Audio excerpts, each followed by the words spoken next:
Tropical update as of 9:30 p.m. PST, August 5th. Dora, as far as I'm concerned, is a Cat 5. I mean, 140 knots, in my opinion. There's definitely data supporting 7.0 T. NHC, again, of course, with literally every system in this part of the Pacific, with 125, but we all know that's bullshit. And it's moving westward. Well, it's going to be passing west south of the Hawaiian Islands in the next few days.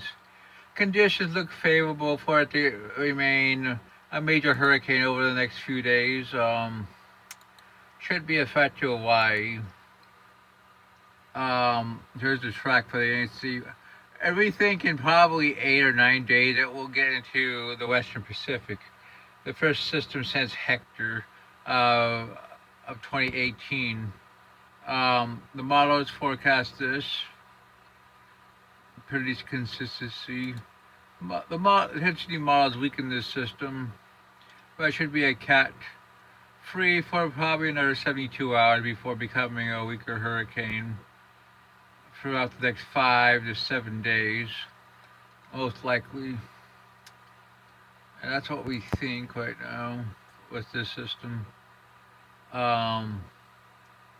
Here's an earlier loop of visible before sundown. Very powerful, very respectable. I mean, like I said, there's no question that it's a Cat 5 hurricane.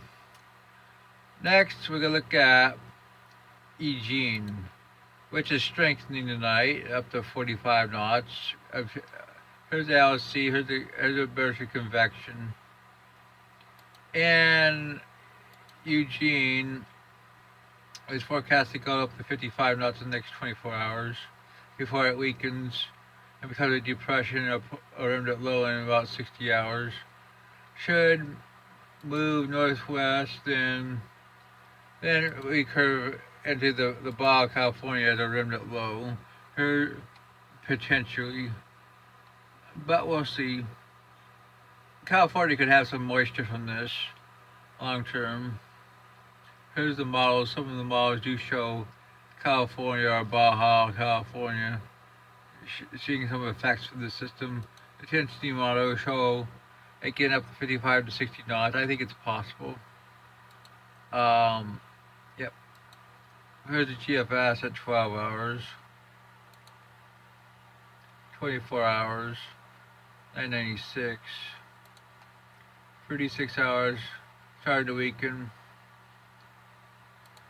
48 hours, definitely weakening.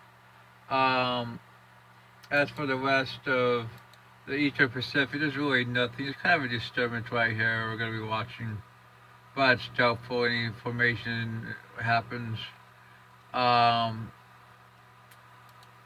Atlantic, outside of a few tropical waves, looks totally quiet. I don't expect any development in the next 7 days. Most likely. Let's see. Here's the GFS. Go 96 hours. No development. 144 hours. No development. 168 hours. But this is the end of this run. No development. CMC. Really, CMC actually shows a Cape Verde low at 168. So maybe 8-9 days off, we could have a Cape Verde system, maybe. Let's see if the icon shows it. Icon don't go out that far yet. Cause he's gonna doesn't go out that far either, based on what we have here. So that's what we see tonight at your talk update.